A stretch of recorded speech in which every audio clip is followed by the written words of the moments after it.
देखते हैं चुनावी मुद्दा क्या है इस बार का। चुनावी मुद्दा कानून व्यवस्था। सबसे बड़े जो रिस्पोंडेंट हैं उन रिस्पोंडेंट्स में से सबसे ज्यादा जो है वो कहते हैं भैया लॉ एंड ऑर्डर है मुद्दा इस बार का। जातीय जनगणना, उसके बाद नंबर 2 23.5% रिस्पोंडेंट्स कहते हैं कि हमारे लिए जातीय जनगणना एक बड़ा मुद्दा है। राहुल इसको उठाते रहे हैं तो क्या वो उससे खुद को कनेक्ट करते हैं।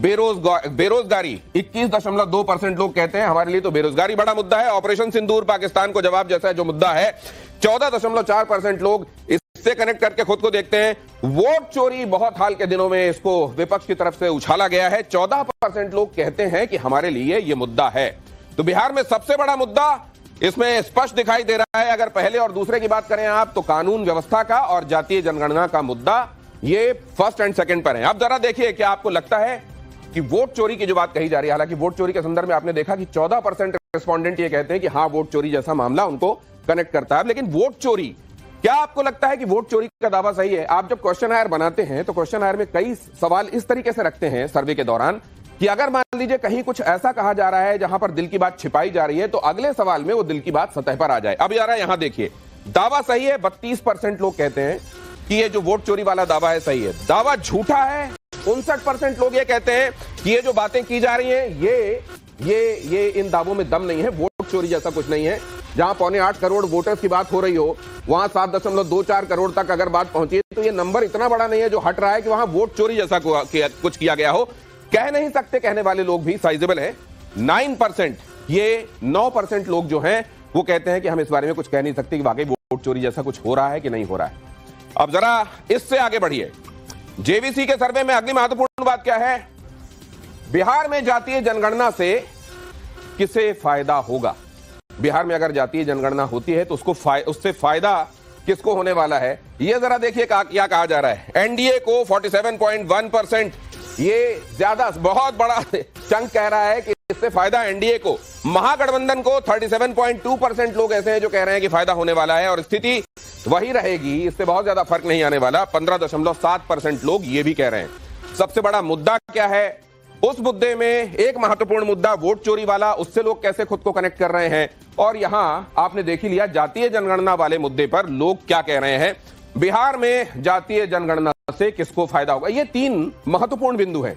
आइए इस चर्चा को मैं बल्कि उधर जाने से पहले ये एक महत्वपूर्ण क्वेश्चन भी देख लीजिए जो क्वेश्चन आयर का हिस्सा था और जिसके रिस्पोंडेंट्स ने क्या कहा वो बहुत महत्वपूर्ण है। बिहार में आज चुनाव हुए तो किस समाज का वोट किसको मिलेगा? आप जानते हैं कि बिहार में यह कहा जाता है कि बाकी जगहों पर बेशक दुनिया आगे बढ़ गई हो लेकिन आज भी जातीय मुद्दे बिहार की सियासत को जकड़ कर रखते हैं। अगर ऐसा है तो फिर ईबीसी एक्सट्रीमली बैकवर्ड क्लास, अगड़े, महादलित, गैर यादव ओबीसी, पासवान और इधर यादव मुस्लिम MY वाला जो समीकरण है वो कौन किसकी तरफ जा रहा है, क्योंकि ये माना जाता है कि मोनोलिथिक तरीके से लगभग ट्रांसफर होते हैं किसी पार्टी की तरफ। तो अब देखिए ईबीसी एनडीए की तरफ 60% जाएगा, महागठबंधन की तरफ 24%, जन सुराज की तरफ अगर गया तो 7% और अन्य की तरफ 9%। यह कहा जा रहा है ईबीसी का जो ट्रेंड दिखाई देगा। अगड़े किधर जाएंगे? 60% एनडीए के साथ जाएंगे, 17% महागठबंधन के साथ, जन सुराज के साथ 22%, 1% अन्य की तरफ जा सकते हैं। आप चले आइए जरा महादलित की तरफ। एनडीए की तरफ 45%, महागठबंधन की तरफ 35%, जन सुराज की तरफ 12% और अन्य की तरफ 8%। ये आंकड़े दिख रहे हैं उसमें बिटवीन द लाइंस भी बहुत कुछ है, आप भी नोट करते रहिए, मैं भी, और फिर आगे आपको बताऊंगा। अब जरा इधर आ जाइए। महादलित 45%, 35%, 12%, 8% के बाद गैर यादव ओबीसी 70% एनडीए के साथ, महागठबंधन के साथ 15%, 12% जनसुराज और अन्य के साथ 3%। अब जरा चले आइए पासवान किधर जाएंगे? 65% एनडीए के साथ, 25% महागठबंधन के साथ, जनसुराज के साथ 7% और 3% अन्य के साथ। आप देख रहे हैं जनसुराज भी ठीक ठाक वोट अपनी तरफ से लेता जा रहा है, लेकिन अगर ये जाएगा वोट तो नुकसान किसको करके जाएगा ये आप आगे सुनेंगे चर्चा में। यादव और मुस्लिम MY वाला जो फैक्टर है वो किधर जाने वाला है? एनडीए की तरफ 5%, मतलब बहुत ज्यादा इसमें तब्दीली हो सकता है। पसमानदा वाला जो मुसलमान है वो कुछ इधर आ रहा हो, वरना तो ये 5% बहुत छोटा सा चंक है। लेकिन ये जा कहां रहा है? महागठबंधन की तरफ जो साइजेबल चंक जा रहा है वो वही है MY वाला 75% आपको यहां दिखाई दे रहा है। जन स्वराज की तरफ ये 15% है और अन्य की तरफ ये 5%। अब ये अन्य और जन स्वराज ये महत्वपूर्ण इसलिए हैं क्योंकि कितना ये खेलेंगे उससे ज्यादा महत्वपूर्ण है कितना ये खेल बिगाड़ेंगे। और उसमें अगर आप देख रहे हैं तो जन स्वराज का ये जो 22% और 12% है, ये अगड़े और महादलित के हिसाब से ये एक बड़ी चुनौती है। और उधर आप अन्य के हिसाब से देख लें तो 9% आपको जो ईबीसी का दिखाई दे रहा है और 8% जो आपको दिखाई दे रहा है महादलित का, ये बड़ा इंपॉर्टेंट है। ये जाएगा तो किसकी तरफ से जाएगा ये भी महत्वपूर्ण है। जाहिर है उसकी तरफ से जाएगा जिसकी तरफ ये ज्यादा होगा। पहले जिसकी तरफ ये ज्यादा होगा उसकी तरफ से हटेगा तो जाहिर है वो प्रशांत किशोर की तरफ से जाएगा। तो क्या इसको इसी तरीके के ट्रेंड के साथ देखा जाना चाहिए? आइए चर्चा की शुरुआत करते हैं। सबसे पहले तो जरा अभी तक जेवीसी श्रीराम चुनाव विश्लेषक हमारे साथ हैं, उनके पास यह जानने के लिए पहुंचता हूं कि सर कोई ऐसी बात जो आप समझते हैं कि बड़ी महत्वपूर्ण है और वो उस तारीख के बाद घटी है जब आपने ये सर्वे किया, या सब कुछ लगभग वो जो महत्वपूर्ण है वहां के चुनावों के संदर्भ में आपने शामिल किया है? मनीष कश्यप भी बाय द वे जुड़ गए हमारे साथ, स्क्रीन में नजर आ रहे हैं, उनका भी स्वागत करता हूं जेवीसी श्रीराम से। लेकिन पहले ये सवाल, has everything been incorporated which is significant sir? या एवरीथिंग हैज बीन इनकॉर्पोरेटेड, पूरा इनकॉर्पोरेट कर दिया जी। क्या है हमारा पास 2-3 थिंग्स करता है। एक डेटा एनालिसिस है, पास्ट ट्रेंड्स कैसा हो रहा है और अभी ग्राउंड का सर्वे कैसा है, मूड क्या है।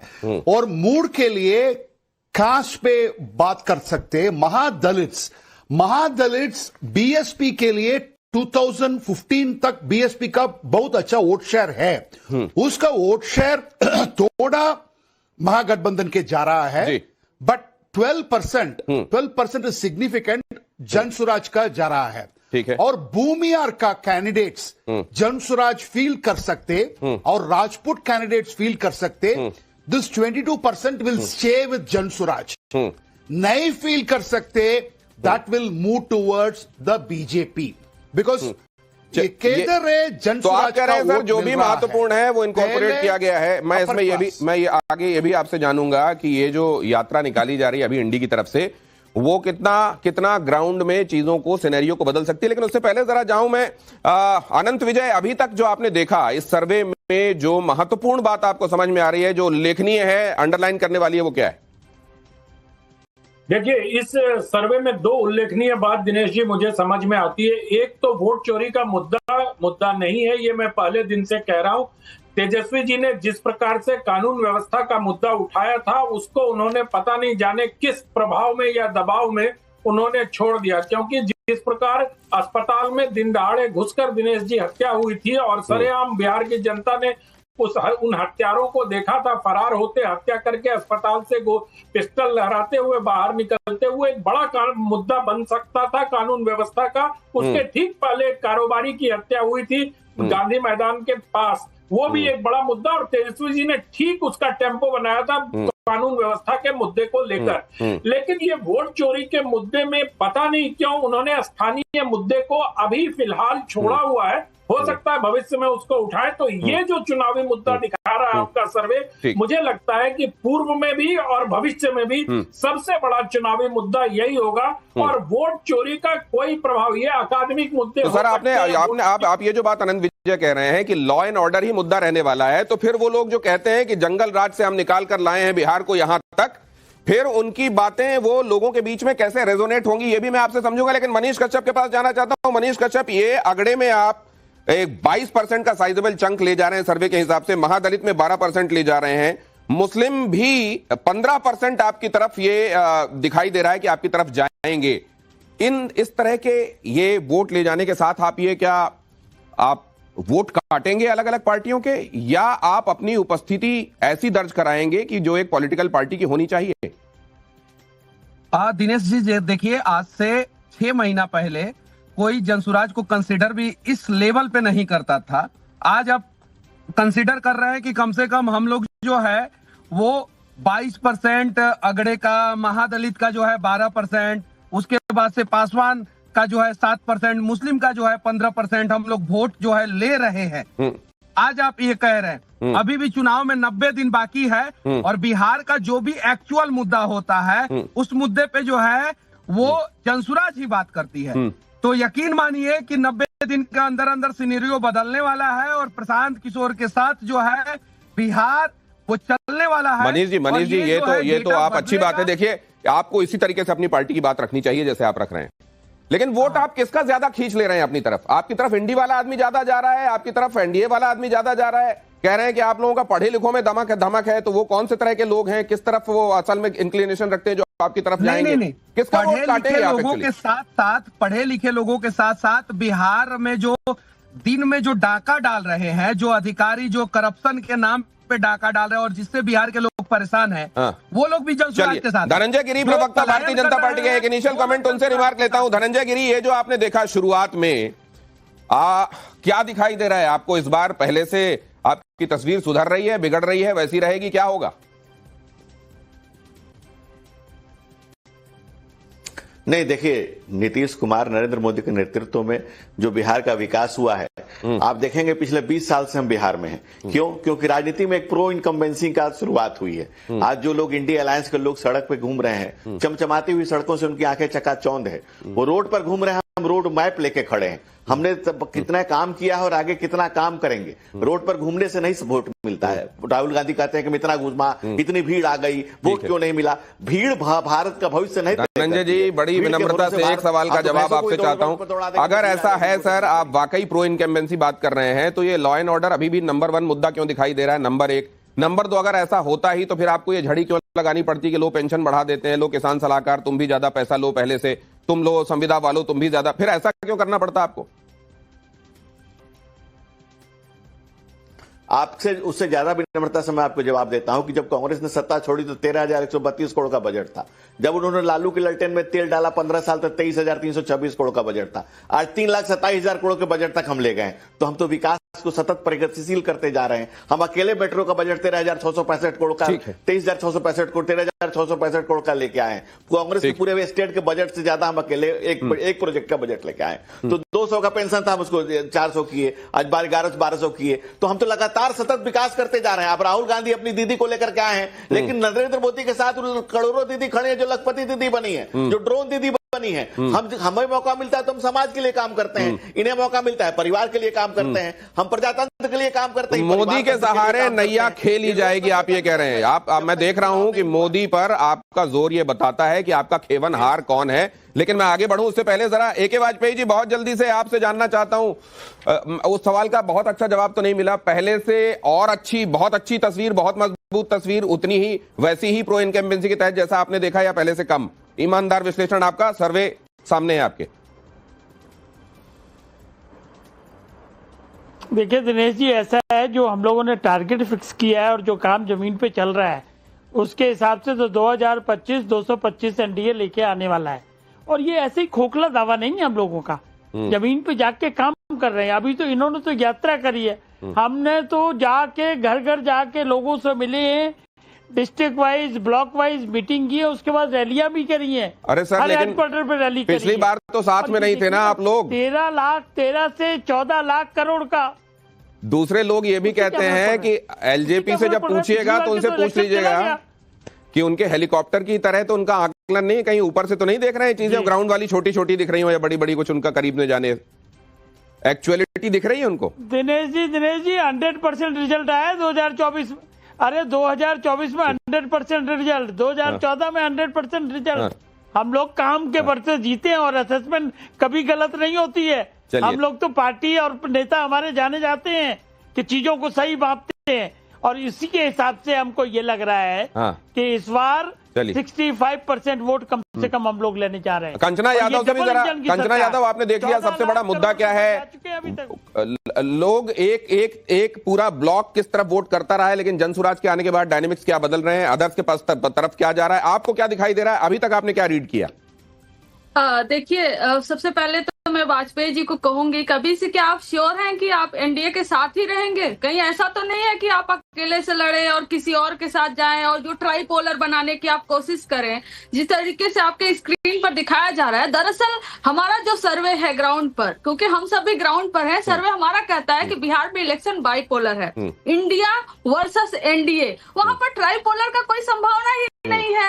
तो ये जबरदस्ती का जो ट्राइपोलर और सर्वे और इस तरीके से दिखाए जाने की कोशिश करिए, मैं इसको आप अपनी बात तो करिए कंचना जी, बहुत जल्दी से।